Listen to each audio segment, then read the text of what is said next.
Magandang umaga, narito na ang PTV Balita Ngayon.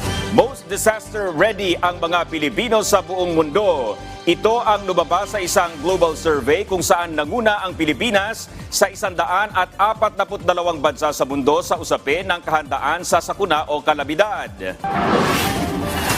Sa survey na isinagawa ng Gallup for the Lloyd's Register Foundation, 4 na bansa mula sa Timog Silangang Asya ang nanguna sa pagkakaroon ng pinakamataas na proportion ng households na may disaster plan. 84% ang nakuha ng Pilipinas na sinundan ng Vietnam, Cambodia at Thailand. Panglima lang ang Estados Unidos na nakakuha ng 62%. Lumabas din sa survey na walang ibang bansa sa buong mundo ang nakapagtala ng mas mataas na ranggo kaysa sa Pilipinas sa 87% sa karanasan sa mga natural disaster sa nakalipas na 5 taon gaya na lang ng bagyo, lindol at pagbaha. Sinabi rin sa survey na karamihan ng mga tao sa lahat ng bansa sa Timog Silangang Asya ay nakatanggap ng hindi bababa sa isang babala kapag mayroong kalamidad. 99% ang nakuha ng Vietnam habang 92% ang nakuha ng Pilipinas. Ayon sa survey, ang kahandaan sa kalamidad na kinabibilangan ng pagpaplano at kakayahang protektahan ang mga sarili ay napakahalaga para maging matatag laban sa likas na panganib.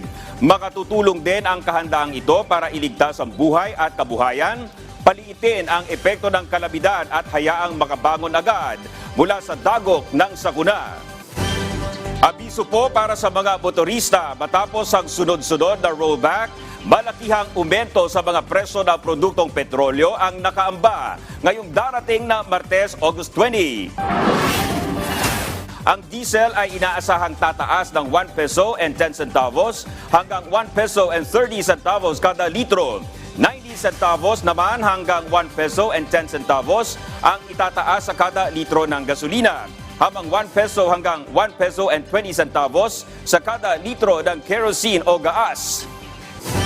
At yan ang mga balita sa oras na ito. Para sa iba pang updates, i-like at i-follow kami sa aming mga social media account. Ako po si Dominic Albelor para sa Pambansang TV sa Bagong Pilipinas. Magandang umaga!